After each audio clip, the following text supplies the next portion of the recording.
Pheasant here, and welcome to our last cartoon theory for July.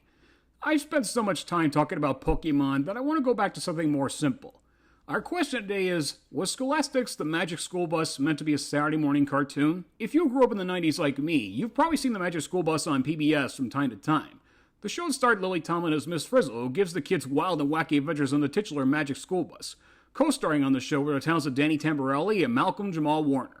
It was co-produced by Scholastic and Nelvana, but mostly Scholastic. Every episode you've probably seen has something interesting. Whenever the show stops straight at a cliffhanger, it immediately fades to black and then goes back to the program. Pretty unusual for PBS's first cartoon at the time. I have a feeling I think I might know why these things often happen on the show itself. The reason these cliffhangers and fade-outs often happen is probably because the show itself was meant to be a Saturday morning cartoon for syndication.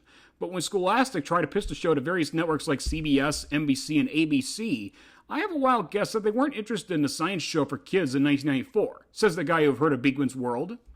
So, Scholastic had no alternative but to turn to PBS to sell the show, which gave the people at Scholastic the opportunity to extend the show from 22 minutes to 25 minutes to have these segments where Malcolm-Jamal Warner or any other character of the days would get phone calls for more information. And, appropriately, the show premiered on a Saturday, which was September 10th, 1994. I think that was a good compromise on PBS's part. Other indications it was meant to be a Saturday morning cartoon was because of the unique character design they used for the show, the celebrity voices, notably Ed Asner, Winona Judd, and Dom DeLuise, a unique theme song by Little Richard, and even the Hanna-Barbera sound effects that were used often on the show itself.